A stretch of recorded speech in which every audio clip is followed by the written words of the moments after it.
En 2007, je venais d'être champion du monde l'année d'avant et puis j'ai voulu recommencer une année en Grand Prix. Et puis en Irlande, j'ai fait un grave accident parce qu'un commissaire n'a pas mis le drapeau jaune, et puis j'ai sauté sur un gros saut de 30 mètres et j'ai atterri cadre à cadre contre une autre moto, donc je me suis pété tout le dos, quoi.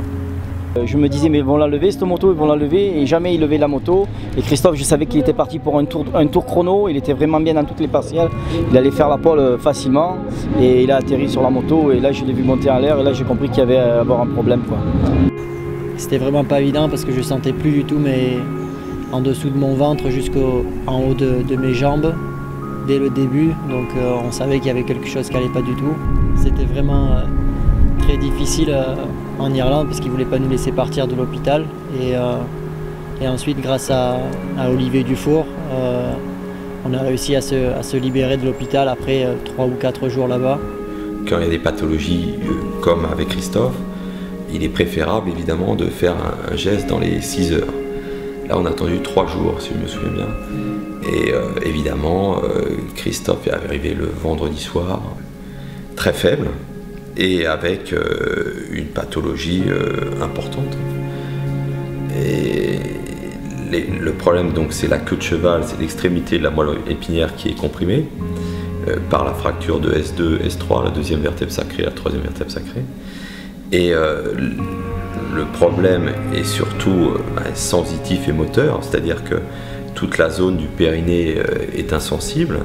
L'intervention étant retardée de 3 jours, les risques de séquelles sont très importantes. Je vois Olivier Dufour qui me dit que c'est très compliqué, que pour lui c'est tellement gros que c'est impossible d'opérer un truc comme ça. Donc il m'envoie sur un spécialiste à Marseille en urgence, et puis la personne que je vois, Dr Graziani, me dit que j'ai 20% de chance ou même pas de ne pas être paralysé des parties en bas du ventre jusqu'en haut des jambes. Donc pas de pipi et pas de selle et pas de vie de famille toute une vie. Donc super compliqué, et puis je mets le drap sur ma tête et puis je lui dis de toute façon il faut faire l'opération, allez-y, moi je vais me battre, mais bon je sais que c'est compliqué, donc faites votre boulot, je vous fais confiance et on part.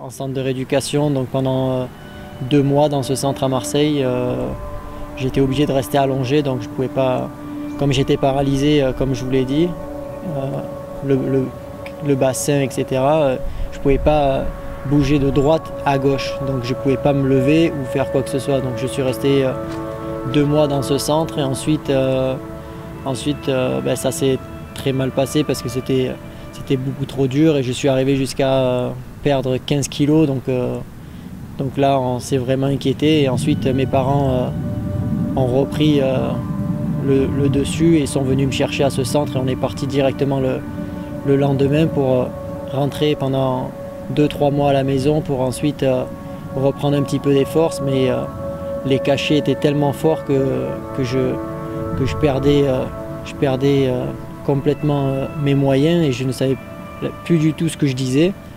Donc la douleur était très forte, il me fallait ces cachets, mais c'était vraiment trop dur par rapport à mes parents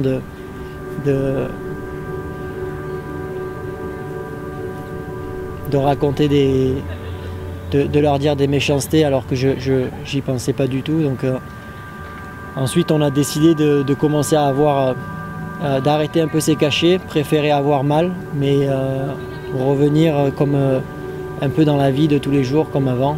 Et ça a commencé à marcher et on est resté vraiment pendant encore, je pense, 2-3 mois à la maison dans un fauteuil roulant avec les soins à domicile. Ensuite, je suis allé au centre de Cap-Breton, donc 6 mois passés déjà, et je pars pour 3 mois supplémentaires au centre. Ces 3 mois passés, ça fait déjà 9 mois après l'accident, et là, ça commence un petit peu à aller mieux, vu que je rentre à la maison, et puis on retrouve toujours ses repères. Tous les jours, je vais faire du vélo, 2-3 heures de vélo, tout seul, tranquille, pour essayer de me remettre en forme et essayer peut-être un jour de refaire de la moto.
Enfin, ce qu'il faut bien être conscient, c'est que dans l'être humain, le plus important, c'est le cerveau. Donc, lorsqu'on a un grave accident, je vois bien ça avec les pilotes de vitesse d'ailleurs notamment, ils n'arrivent jamais à avoir le temps référence qu'ils avaient auparavant. Il y a un fusible, il y a un rupteur qui se met en place, le 0,1 coupe. Et donc, pour Christophe, il n'aurait pas eu cette pathologie, bien sûr qu'il aurait été encore plus brillant, c'est évident. Il n'a pas les possibilités de s'entraîner comme il le souhaiterait, il n'a pas non plus la vie tout à fait normale, mais à la fois, il a acquis la maturité qui fait que dans les moments difficiles, il va avoir le sursaut qu'il n'aurait peut-être pas eu. S'il avait eu l'enfance heureuse qu'on lui souhaitait tous. Le premier jour qu'il a remonté sur une moto, je pense que c'était en Belgique. Il a commencé à rouler doucement, à se refaire plaisir. Il avait pratiquement rien perdu de ce qu'il avait acquis. Juste son poids physique, mais sinon, mentalement, ça revenait. Retour aux États-Unis en 2009, et ça faisait presque 2 ans que j'avais pas fait de course.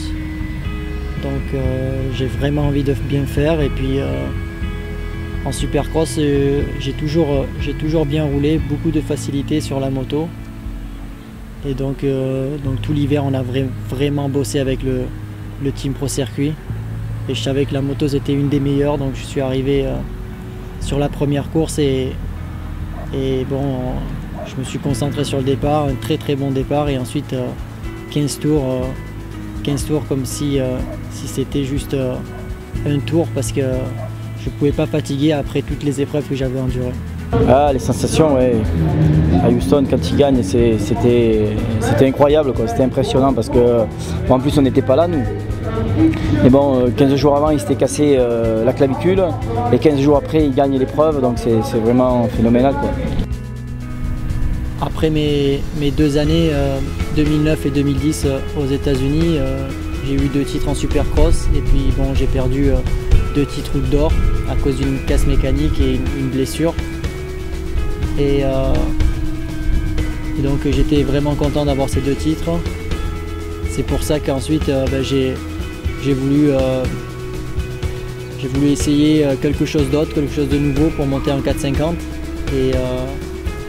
Et la meilleure solution était de retourner sur une Kawasaki en Europe. Et ça a très bien marché.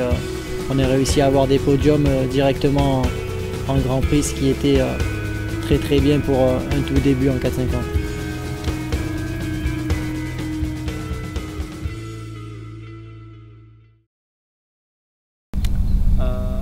Aujourd'hui on fait de l'enduro encore, surtout pour le stress, pour relâcher le stress avant les week-ends. Et c'est pour ça généralement que je pars très souvent avec des amis à moi. Et puis là on est vraiment dans la nature et on essaie de rouler à peu près 2 heures, donc 1 à 2 sorties par semaine. On a vraiment l'habitude de faire des courses, donc c'est carrément un autre univers et je pense que c'est bien de jouer avec la moto et au bout de 2 heures je pense que non-stop on est bien fatigué, donc ça travaille d'autres membres du corps humain et je pense que c'est bien pour le week-end.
Ça va, il reste encore des séries, mais...